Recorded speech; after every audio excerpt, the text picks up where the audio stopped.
Assalamualaikum warahmatullahi wabarakatuh. Hai siswa kelas 6, bagaimanakah kabar kalian pada minggu ini? Semoga kalian tetap sehat, kalian tetap semangat untuk belajar. Karena belajar itu hukumnya adalah wajib. Oke, untuk minggu ini kita masih meneruskan pembahasan yang kemarin, yaitu berkaitan dengan zakat. Ini sudah minggu yang ketiga kita membahas tentang zakat. Nah, pada minggu ketiga ini kita nanti akan membahas mustahik dan hikmah zakat. Apa itu mustahik? Mustahik zakat? Ada yang tahu? Ya, nanti akan kita bahas apa mustahik itu. Oke ya? Bisa kita lanjut? Oke, kita lanjutkan. Coba kalian perhatikan gambar berikut ini. Ini nanti gambar tentang apa? Yang pertama, ini ada gambar dua orang anak yang sedang membawa bungkusan. Nah, bungkusannya ini diberikan kepada panitia zakat. Berarti dua orang anak ini sedang membayar zakat. Kemudian untuk gambar yang kedua, ini ada dua orang anak juga membawa bungkusan. Nah, bungkusannya ini dibawa ke masjid. Kira-kira ini apa? Ini juga ada dua orang anak yang sedang membayar zakat. Biasanya ini zakat fitrah yang biasanya ketika membayar itu dikumpulkan di masjid-masjid itu. Kemudian gambar yang ketiga, ini ada seorang anak yang sedang memberikan bungkusan kepada seorang nenek. Nah, bungkusan ini juga zakat fitrah. Kalau yang gambar dua pendahulu tadi diberikan lewat perantara, yaitu lewat panitia zakat sama panitia yang ada di musola. Kalau gambar yang terakhir ini langsung diberikan kepada orang yang menerima zakat. Nah, dari gambar tersebut dapat kita tarik kesimpulan dari gambar tadi bahwa kita itu dalam mengeluarkan zakat pasti ada penerimanya. Ya, dari gambar 3 tadi pasti ada yang menerima. Yang gambar pertama tadi yang menerima panitia zakat. Gambar yang kedua yang menerima adalah orang yang ada di masjid itu. Yang gambar yang ketiga yang menerima adalah seorang nenek. Orang yang langsung orang yang berhak menerima zakat itu tadi. Kemudian yang kedua, dalam membayarkan zakat itu bisa diberikan langsung kepada penerima atau lewat panitia pengumpul zakat. Tadi ya, gambar tadi ada yang langsung, ada yang dilewatkan panitia pengumpul zakat. Kemudian yang ketiga, orang yang menerima zakat itu biasanya disebut mustahik zakat. Jadi dari gambar tadi kita bisa memperoleh wawasan bahwa mustahik zakat itu adalah orang-orang yang berhak menerima zakat. Nah, sekarang perbedaan antara mustahik sama muzaki atau muzaka. Jadi muzaki atau muzaka itu sama. Perbedaannya apa? Mustahik sama muzaki itu. Nah, kalau mustahik itu sudah kita ketahui tadi adalah orang yang berhak menerima zakat. Jadi orang yang menerima zakat itu namanya mustahik. Sementara itu muzaki itu adalah orang yang wajib mengeluarkan zakat. Jadi perbedaannya kalau mustahik itu yang menerima, muzaki itu yang mengeluarkan atau yang wajib berzakat. Oke, bisa membedakan antara mustahik sama muzaki? Saya yakin kalian pasti bisa. Oke, sekarang tentang dalil mustahik zakat. Mustahik zakat atau orang-orang yang berhak menerima zakat itu sudah disebutkan dalam Al-Quran. Kira-kira surat apa? Nah, ini terdapat dalam surat At-Taubah ayat 60. Kalian bisa melihat Al-Qur'annya. Bagi yang mungkin saat ini membawa Al-Qur'an, bisa dilihat dibuka surat At-Taubah ayat 60. Bunyinya seperti ini, ya. Mari kita baca bersama-sama surat At-Taubah ayat 60. A'udzu billahi minasyaitonir rajim. Bismillahirrahmanirrahim. Innamas shadaqatu lil fuqara'i wal masakini wal 'amilina 'alaiha wal mu'allafati qulubuhum wa firriqabi wal gharimina wa fi sabilillahi wa ibnis sabil faridatan minallah wallahu alimun hakim. Shadaqallahul azim. Nah, itu tadi adalah surat At-Taubah ayat 60. Artinya apa? Artinya surat At-Taubah ayat 60 itu adalah sesungguhnya zakat itu hanyalah untuk orang fakir, orang miskin, pengurus zakat, para mu'alaf yang dibujuk hatinya untuk memerdekakan budak, orang-orang yang berhutang untuk jalan Allah, dan orang-orang yang sedang dalam perjalanan sebagai sesuatu ketetapan yang diwajibkan Allah. Dan Allah Maha mengetahui lagi Maha bijaksana. Lah, semua orang yang berhak menerima zakat itu sudah disebutkan dalam surat At-Taubah ayat 60 ini. Oke, sekarang kita coba jabarkan satu persatu. Kita mulai dari mustahik zakat yang pertama. Nah, sebelum yang pertama, mustahik zakat itu ada 8 asnaf atau 8 golongan sesuai dengan isi dari surat At-Taubah ayat 60 tadi. Golongan yang pertama itu adalah golongan fakir. Siapakah fakir itu? Fakir itu adalah orang yang tidak mempunyai tenaga dan harta untuk mencukupi kebutuhannya. Jadi orang yang tidak mempunyai tenaga berarti orang yang sudah tua atau sudah tidak mempunyai pekerjaan dan harta juga tidak punya untuk mencukupi kebutuhan sehari-harinya. Contohnya, Pak Ahmad itu adalah seorang yang sangat tua. Dia tidak mampu bekerja. Sehari-hari ia makan dari pemberian tetangganya. Nah, ini adalah contoh orang fakir. Kira-kira di sekeliling kalian adakah orang yang seperti Pak Ahmad ini? Ya, mungkin 1-2 ada ya yang seperti ini. Jadi orang yang seperti Pak Ahmad ini disebut orang fakir. Dia berhak menerima zakat. Kemudian mustahik zakat yang kedua adalah orang miskin. Siapakah orang miskin itu?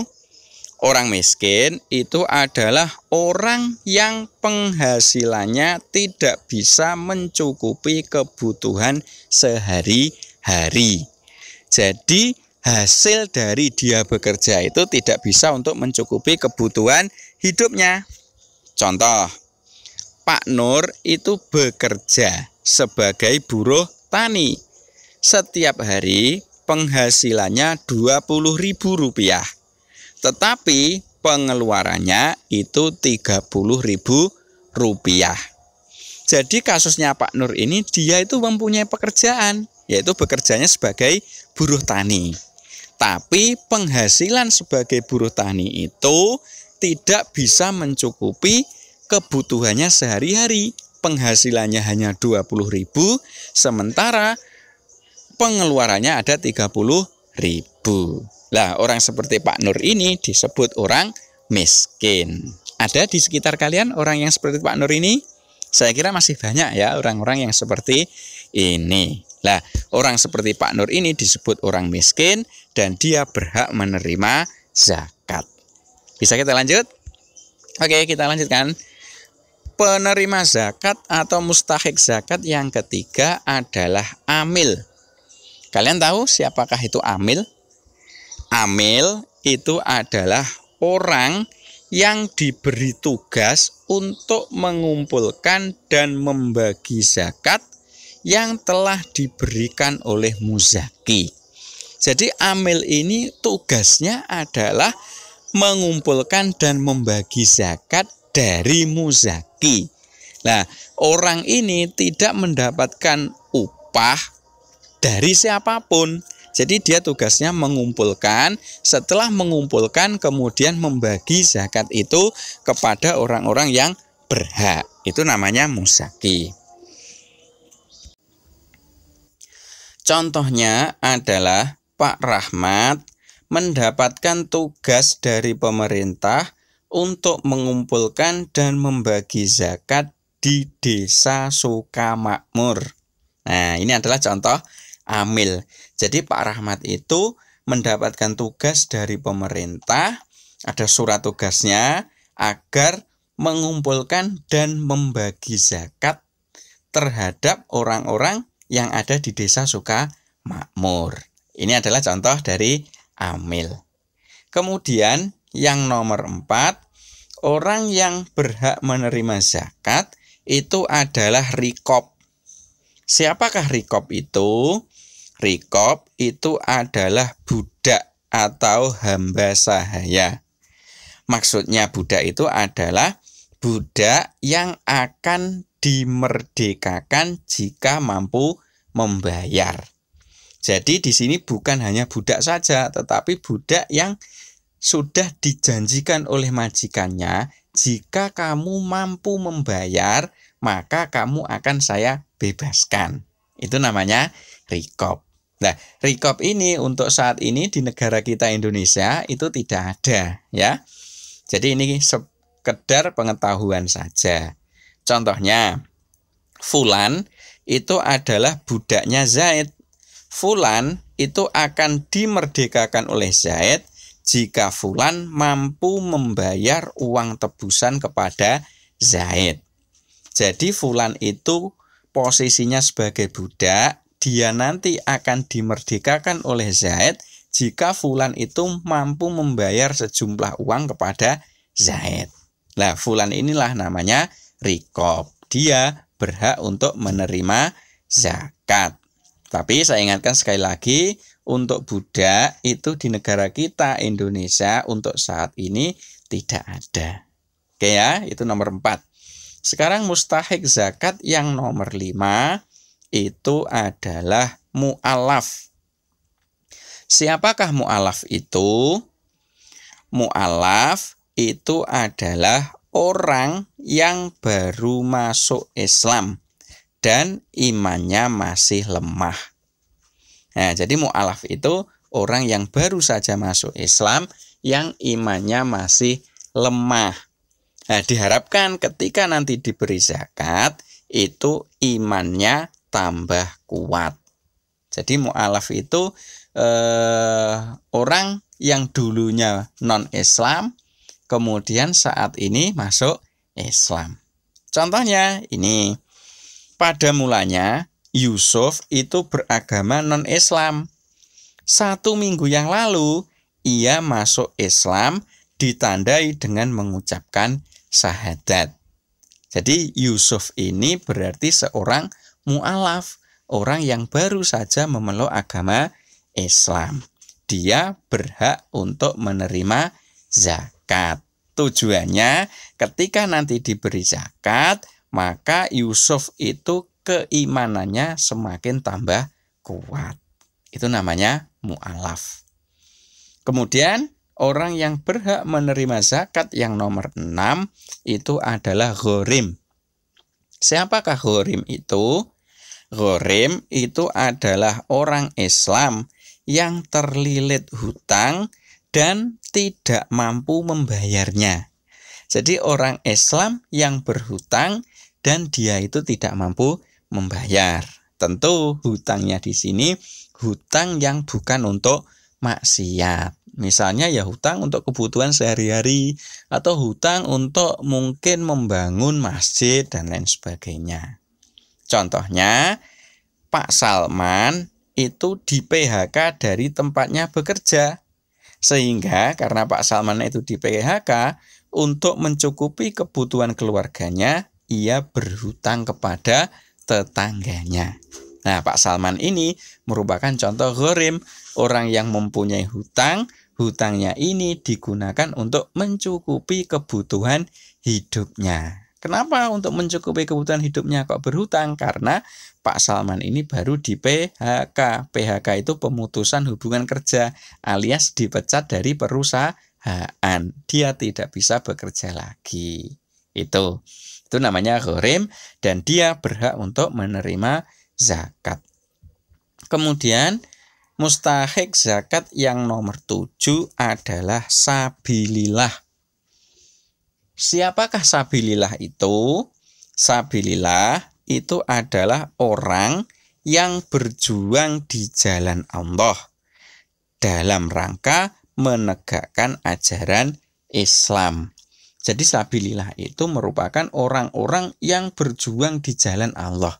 Banyak sekali berjuang di jalan Allah itu, contohnya sebagai guru ngaji, ya, guru TPQ itu guru ngaji. Kemudian banyak sekali yang ada kaitannya dengan menegakkan ajaran Islam. Itu namanya sabilillah. Contohnya Pak Rahman itu hidup di daerah yang terpencil, ya, hidup di pelosok itu. Setiap hari beliau mengajari anak-anak mengaji. Nah ini, mengajar anak-anak mengaji di daerah terpencil. Dan ketika mengaji anak-anak itu, dia tidak mendapatkan gaji. Dia itu, atau Pak Rahman itu termasuk sabilillah. Dan Pak Rahman berhak menerima zakat fitrah maupun zakat mal. Kemudian untuk mustahik zakat yang nomor 8 itu adalah Ibnu Sabil. Ibnu Sabil itu siapa? Ibnu Sabil itu adalah orang yang dalam perantauan untuk menuntut ilmu tetapi kehabisan bekal. Jadi Ibnu Sabil itu orang yang menuntut ilmu tapi menuntut ilmunya itu tidak pulang. Dia menuntut ilmu yang jauh. Misalnya rumahnya itu Jawa Timur, dia menuntut ilmu di Jawa Barat, kan tidak pulang. Ya, berarti ketika dia itu tidak pulang dalam menuntut ilmu dan dia itu kehabisan bekal, namanya itu Ibnu Sabil. Ketika kehabisan bekal berarti dia berhak menerima zakat. Nah, contohnya Rizky itu adalah seorang pelajar dari luar kota. Pada akhir bulan Ramadan, ia kehabisan uang. Dan orang tuanya itu belum bisa mengirimkan uang kembali. Nah, Rizky ini termasuk Ibnu Sabil. Dia itu menuntut ilmu, pelajar itu kan menuntut ilmu di luar kota. Kemudian kehabisan bekal. Orang tuanya diminta untuk mengirimkan, orang tua belum bisa mengirimkan. Maka si Rizky ini termasuk Ibnu Sabil dan berhak untuk menerima zakat. Nah, ke-8 inilah termasuk contoh atau termasuk golongan orang-orang yang berhak menerima zakat atau termasuk mustahik zakat. Oke ya, paham ya? Oke, kita lanjutkan tentang hikmah berzakat. Jadi setelah kita membahas zakat mulai dari bagian 1, bagian 2 sampai bagian 3 yang mustahik zakat ini tadi, yang terakhir adalah hikmah berzakat. Apa saja hikmah zakat itu? Yang pertama, dapat membersihkan harta dan jiwa seseorang dari sifat kikir, tamak, dan rakus. Nah, untuk membersihkan harta itu namanya zakat mal, untuk membersihkan jiwa itu namanya zakat fitrah. Ketika kita mengeluarkan zakat mal, ketika kita mengeluarkan zakat fitrah, maka kita sudah membersihkan harta kita dan jiwa kita. Untuk hikmah zakat yang kedua, yaitu membantu orang yang kesulitan ekonomi, alias membantu orang-orang yang saat itu kesulitan terkait dengan uang. Ya, karena zakat itu pada prinsipnya kan memberikan sesuatu yang itu nanti kan sesuatu itu kan bisa diuangkan. Nah, ketika kita memberikan kepada orang-orang yang berhak menerima tadi, otomatis orang yang berhak menerima tadi itu sudah terbantu untuk mengatasi kesulitan ekonominya. Tuh. Kemudian hikmah zakat yang ketiga adalah mendorong manusia untuk berjiwa sosial dan peduli sesama. Ketika kita membayar zakat, otomatis kita itu semakin tebal jiwa sosial kita dan kita itu bisa semakin peduli terhadap sesama manusia.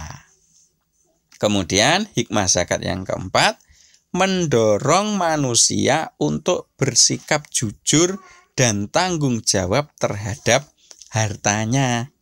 Jadi ketika kita punya harta, kemudian yang mengetahui apakah harta kita ini nanti wajib dizakati atau tidak, yaitu kita sendiri. Nah, itu untuk melatih kita bersikap jujur dan tanggung jawab terhadap harta yang kita miliki. Makanya kita diwajibkan untuk berzakat jika sudah mencapai syarat-syarat untuk berzakat.